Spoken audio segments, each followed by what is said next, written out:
Hello guys! Welcome back sa aking channel. So for today, for tonight pala, so gabi na, it's 10:40 p.m.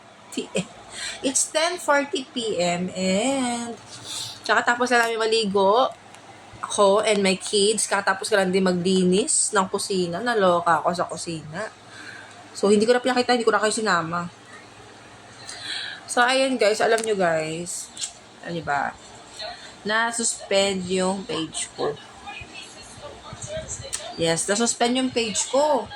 As in, parang bigla akong nalungkot. As in, nalungkot, parang nanlumo ako. Kagabi ko lang siya nakita. Actually, guys, yung araw na bumalik ako rito kay YT, siguro mga ilang araw na din ako nung earnings suspended. Ibig sabihin ng earnings suspended is, yung mga, kahit pag-upload ka na, makakapag-upload ka pa, pero hindi ka na pwede makapag-live and hindi ka na pwedeng mag-comment sa ibang videos, sa mga videos ng pinapanood mo. Ayun. So, yung mga ginagamit, ay yung mga ginagawa mong videos or yung mga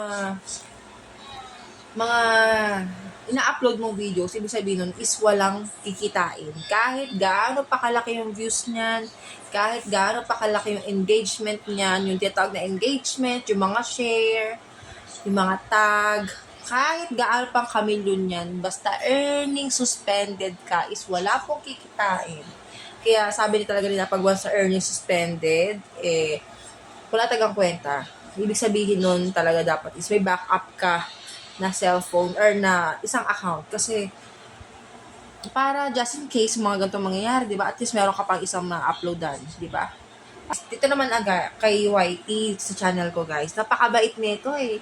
Kahit ilang buwan ako hindi nag-upload, hindi pa rin ako nawawala dito. Pero ayun nga guys, sabi nga nila, mas maganda nga bumalik-balik ka dito kay YT, no? And then anyway, ayan, alam nyo guys, eto na, kahapon nag-story ako. Kaya pala nung titingnan ko na dun sa may mismong sa mismong story ko sa Facebook page, walang naka-upload, wala siyang naka-share. Ibig sabihin, tapos nakita ko, suspended. Nakalagay dun sa ibaba, may red, tapos may warning na suspended. Nanlumo talaga ako. Kasi, okay na nga sa earnings eh. Kasi alam ko medyo paano, ibababalik pa naman yun. Antayin lang parang humupa, di ba? Pero yung suspend yung page mo, hindi mo alam kung kailan yan eh. Naabot daw 6 months to 1 year, di ba? Ganong kalala, ganong katindi si Meta. Kahit sabihin mo, wala ka namang ginagawa. Usually kasi nag-upload pala ako ng affiliate, yung video ko nung naka-fanty ako. Para sa akin, wala namang kasi yung pinaggayahan ko nun, ang laki ng views niya, tapos nagbebenta din siya, nagpo-promote din siya, galing sa Black App. So parang naisip ko, saan na naman ako? Saan na naman nadali yun? Saan na naman nadali yung page ko na yun? Diba? Iniisip ko nga napaka-wholesome ko na nga. Diba, kumpara sa mga pinag-upload ko dati na halos talagang, Diyos ko, kahit sinong makakita, parang masashock eh.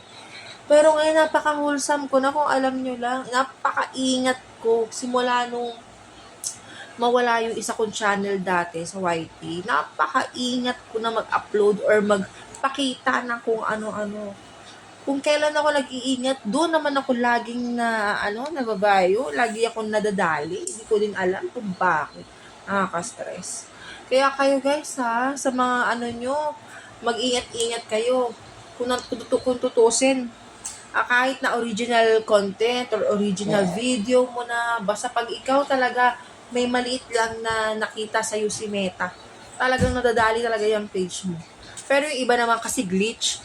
Sabi ko nga, dapat glitch na lang yung akin eh. Yung glitch po sinasabi, yung may pagkakamali, yung parang mass na biglang maraming na suspend. Yung parang may sira, kumbaga glitch, 'di ba? May nagkaroon ng problema sa system. Nagkamali, ayun. Mas mababalik na agad. Pero sa akin, wala talaga. So, ang ginawa ko ngayon sa page ko is, dina-activate ko na lang muna. Kasi ganun din naman naka-unpublish po siya.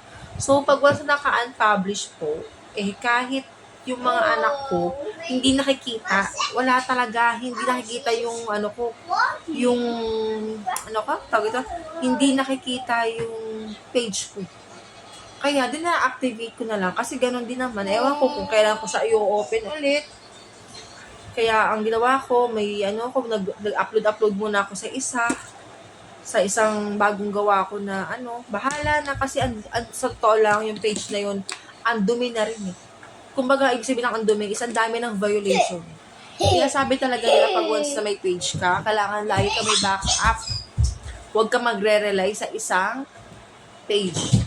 Kasi napakasakit pag once na nadali, parang manlulumo ka kasi isipin mo paano yung mga earnings doon, paano yun, ayun yung parang source of income mo, ayun yung pinagkuhugutan mo, di ba?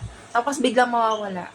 Kaya lesson learned talaga na huwag ka magre-rely sa isa. 2 is better than 1. Ayun. Anyway, hindi ko alam kung kailan ko siya i-open. Siguro after 1 week, ganon. So, ayan guys, mag-upload muna ako dito sa homepage. Sana guys, support nyo pa rin yung ganon din, same day. Pero, ayun, bahala na. Pero wala pa rin follower mahina talaga. Alam nyo naman, pag mga baguhan, di pag ganon taas ang engagement. So, ayan guys, ayun na po ang ating video for tonight. Bye!